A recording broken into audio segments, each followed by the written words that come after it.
the question of, I mean, the NSA, the weapons that it has are trained on, the nation's adversaries, including Russia, which Russia doesn't care for so much. And those weapons of surveillance are very powerful if they're turned, against us.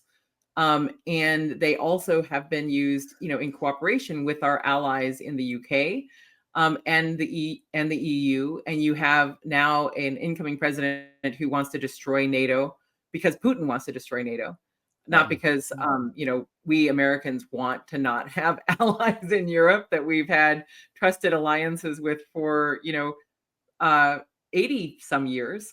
And so it's deeply dangerous. And it's not just Tulsi Gabbard.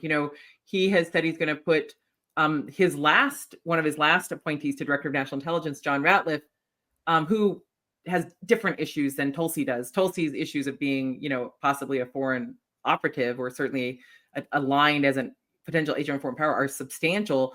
John Ratliff is someone who, just traffics in conspiracy theories, and he's said to head the CIA.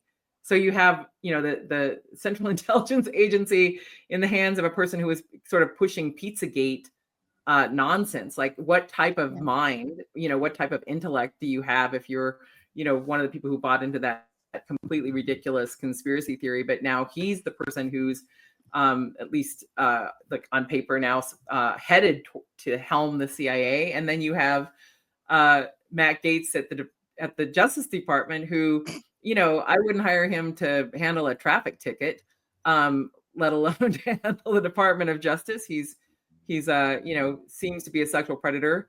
Someone wrote that one of the only things that anyone in DC agrees on is that they don't want Matt Gaetz near their wife or their daughter because he's just so predatory. And he's been investigated by the Justice Department, by the FBI, as well as by his congressional colleagues. And yet he gets the sort of get out of jail free card to be Trump's sycophant at the top of the Justice Department, where, his only job would be to do whatever Trump says, not to actually pursue justice. And so, like, at every turn, it's like the worst person.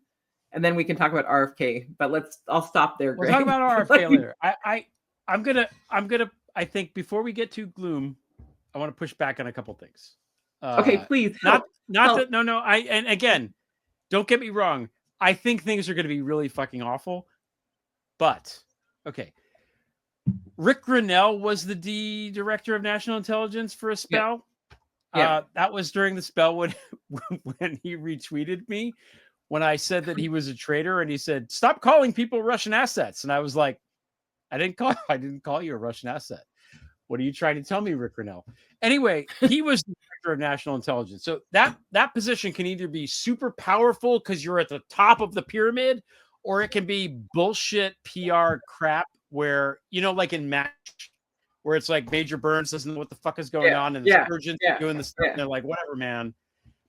Tulsi's going to be, no one's going to tell Tulsi jack shit, okay? Yeah, and that's a great point because Grinnell was the guy who his complaint about January 6th was not the assault on our Capitol, but that poor Trump got booted from Twitter. Like, that was the tragedy. So listen, I called him Grinder Spy, right? So because he forgot to turn his apps off.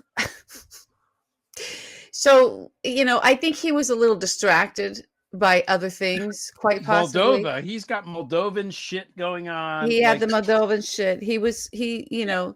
I think she's a much, but yes, okay, we're hearing you. And also the incompetence kicks in, right? This sort of like, especially for Gaetz, it's like he just passed the bar and then went to Congress. I don't know about Gaetz is really smart.